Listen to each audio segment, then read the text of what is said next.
Buenas tardes. Hoy con mi compañera les hablaremos de las empresas. Sabemos que las empresas son el máximo generador de empleo y dinero, ya que en ellas se concentra la lucha de los humanos por obtener el poder. Aquí están todos los elementos legales, económicos, registrales, organizativos, relacionales, sociológicos y políticos, que da mucho juego a cualquier persona que esté dispuesta a hacer de las empresas algo que le dé mucho poder a costa de los demás. Bueno, uno de los puntos importantes es que la empresa ahora tiene su propia personalidad jurídica ante la ley y ante terceros. Esto no siempre es fácil, ya que antes la empresa pertenecía a una persona y por concepto esa persona era la responsable de lo que pasara con la empresa. Pero se decidió desvincular al propietario de las empresas. ¿Por qué? Porque según la lógica económica era para defender el patrimonio de los propietarios. También nacen las principales formas de la sociedad mercantil, la sociedad de responsabilidad limitada y la sociedad anónima, que al igual que la anterior también tiene responsabilidad limitada. Aquí también les queremos hablar sobre las características importantes de las empresas, y es que como las personas físicas no tienen esta característica, y es que hay dos empresas que se pueden unir para que todos salgan ganando y así permitir reducir el número de los empleados. Las empresas tienen una cosa y es que también pueden morir, y esto sucede cuando el pasivo exigible es mayor al activo, se le dice quiebra, y sin embargo hay empresarios que deciden asesinar sus propias empresas, donde prefieren cerrarlas antes de que les imputen alguna responsabilidad como administrador, en cuyo caso sí se debe responder ante terceros en su propio patrimonio. Bueno, se habla de un ejemplo en España donde se dice que en el año 2000 se dio un elevado crecimiento económico, creando varias empresas, suponiendo que en los años de crisis reducieran el número de empresas como en el año 2009. Pero en este año se dio un incremento de empresas del 10%. ¿Por qué se dio esto? Porque se estaban asesinando empresas y las nuevas eran como las resurrecciones de las empresas anteriores, de las que ya tenían deudas como para saldar eso. Por otra parte, el registro mercantil se puede consultar la hoja de servicios de cualquier persona que haya sido administradora de una empresa y de que de forma detectar quiénes han sido los asesinos de sus propias empresas. ¿Por qué se pueden quebrar algunas empresas? Bueno, los empresarios esperan que sus empresas den beneficios. Sin embargo, puede que la competencia lo haga mejor o surja una nueva innovación. Esto se le puede decir ley empresarial, ley de la obsolencia, que es una clase de inadaptación al medio. Esto es complicado. Una clase de inadaptación al medio. Esto es complicado, ya que muchas veces el dinero que entra en caja de beneficio ya necesitan pagar proveedores y todavía los gastos más elevados se tienen que devolver de lo que se ingresa. Un punto importante es que las empresas hacen cosas que logran beneficios. Estos beneficios pueden hacer para tributar y reinvertir y repartir a los accionistas como premio a su inversión, que son los dividendos, lo cual también nos acerca a la conclusión y es esperar que los beneficios se reinviertan. Sin embargo, esto no siempre pasa. También queremos explicarles el punto muerto.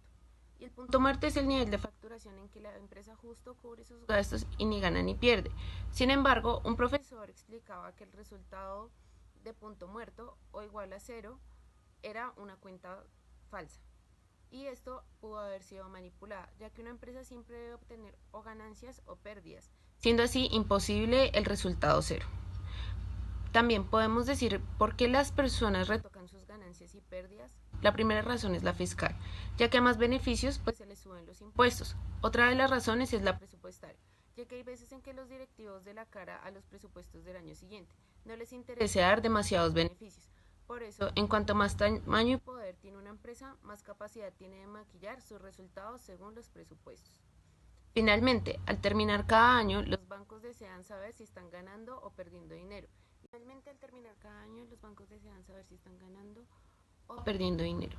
Las pymes o empresas pequeñas también necesitan de crédito para su funcionamiento y al igual que las grandes empresas deben presentar sus estados financieros y económicos cada final de año, donde estas empresas tratan de aminorar el resultado quedando bien, como por decirlo, al final del año y empezando el año siguiente con ciertas preocupaciones, ya que si hay beneficios no muestran lo que pudo haber sido y si hay pérdidas son menos abultadas de lo que realmente son. Hablaremos del gasto anticipado o el pre-spending. Este concepto hace referencia a avances de gastos autorizados por la ley, es decir, cierta carga financiera que sufren las empresas pequeñas o medianas cuando la economía está en su mejor estado. En criterio entonces de las Fuerzas Armadas, el gasto anticipado es un presupuesto del año que viene según los gastos anteriores, que no solamente se reproduce entre directivos y consejos de administración de las grandes empresas, sino que también de la agencia tributaria y los contribuyentes. Las grandes empresas españolas funcionan con líneas de créditos a corto plazo o líneas de descuento, las cuales son revisadas anualmente. Cada año los PYMEs, empresas pequeñas o medianas, como necesitan un crédito, se les requiere que presenten sus estados financieros y económicos para que los bancos puedan saber si siguen gastando su dinero ahí o no. La consecuencia de esos gastos anticipados entonces es que casi en ninguna empresa sus cuentas de ganancias y pérdidas reflejan lo que en realidad pasa en esos 12 meses, ya que cuando tienen pérdidas son menos abultadas, por decirlo así, de lo que en realidad son, y los beneficios no son tan altos como se aparenta. Entonces, por ejemplo, si compra una acción, la empresa se debe cerciorar primero si gana o pierde dinero. ¿Esto se refiere a qué? A que si las ventas no han bajado tanto como los beneficios, es que los directivos tienen el objetivo de ganar menos, pero avanzan sus gastos del siguiente año, al igual que si los beneficios aumentan mucho más que las ventas. En ambos casos son empresas interesantes para comprar acciones, ya que o se anticiparon o guardaron ventas para el más adelante. Sin embargo, según el autor, y concuerdo mucho con él, no es un muy buen caso. ¿Por qué? Porque los directivos se pasan la vida tratando de suavizar la evolución de los datos de la empresa, porque hay un sistema heredado de los planes de los sistemas presupuestarios propios de la administración pública y de las Fuerzas Armadas. En conclusión, los presupuestos son una pérdida de tiempo de los cuales hablaremos a continuación. Entonces, los presupuestos son los cálculos que reflejan los resultados de un plan de empresa, o sea, para que se gestionen esas expectativas que tienen los dueños. En las grandes corporaciones los directivos tienen a los propietarios del cuello, ya que en ciertos términos tienen como rehén a su empresa. Ahí encontramos cierta relación con los altos directivos, quienes gobiernan a la empresa, y sus propietarios. Por ende, en el caso de las pequeñas empresas, casi siempre el dueño es quien gestiona todo. Entonces ahí hablamos del fenómeno natural de inversión térmica, la cual se produce cuando, gracias a las presiones atmosféricas, la temperatura es más alta en la cumbre de montaña y más baja en el valle, lo que provoca que las nubes estén en el valle. Lo mismo se produce en las grandes multinacionales, que desde el punto de vista jerárquico, los accionistas y el consejo de administración están por encima del consejero delegado, quien dirige la empresa desde el consejo de administración, y el director general. Sin embargo, en la práctica, ellos son los que dominan la empresa, y el motivo de ello es que los negocios son grandes, a diferencia de un pequeño empresario que, aún delegando su empresa a un gestor, sigue comprendiendo su negocio. En cambio, en las grandes multinacionales, el poder lo tienen es quienes lo gestionan. El autor menciona a un autor, Galbraith, quien en una de sus últimas obras, Economía del Fraude Inocente, trata una serie de contradicciones como el fraude inocente, el cual se ha asumido como un acto normal en la cotidianidad de los empresarios, un sistema en el que las decisiones que se toman en la sociedad son tomadas por el Consejo de Administración a través de dos figuras. En la concentración del poder se crean comisiones ejecutivas, muchas permanentes, que en teoría deciden sobre cuestiones directivas, que a la final son puros títeres. Allí el presidente ejecutivo y el consejero delegado tienen un poder casi absoluto sobre las grandes empresas, y las decisiones son tomadas por ellos. Pero entonces, ¿qué pasa con los pequeños accionistas y su representación? Como dice el autor, es lejana su participación. Allí el banco envía un papel de delegación de voto y se firma como un borreguito. Ponen a disposición de los altos directivos como premio para el cumplimiento de los objetivos de crecimiento, donde tomamos a la denominada OPA hostil, es decir, a la oferta pública de adquisición. Esta se hace cuando una empresa quiere hacer el control de las acciones de otra empresa que cotiza en la bolsa, y como la empresa compradora no se va a dedicar a llamar uno por uno a todos los miles de pequeños accionistas para comprarles sus acciones, lo que hace es realizar una oferta pública, le pone precio a la acción y luego se comprueba cuando los accionistas desean vender a ese precio. La OPA puede ser amigable cuando dos empresas están de acuerdo en que una absorba a la otra y sea adquirida, aunque en realidad no pueden estar de acuerdo porque no son en personas quienes están de acuerdo, no son los accionistas. Por esto entonces no se hablan entre sí. Pero entonces, ¿por qué es amigable? ¿Quiénes son los que están de acuerdo? Pues los miembros del consejo que están de acuerdo, porque todos los integrantes de ambos consejos van a ganar mucho dinero con la operación de la adquisición.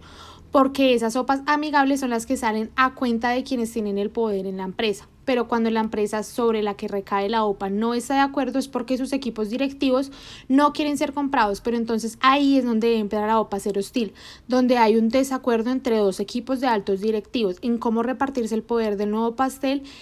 Por eso las sopas hostiles son las mejores para las accionistas, de la cual hablaré a continuación.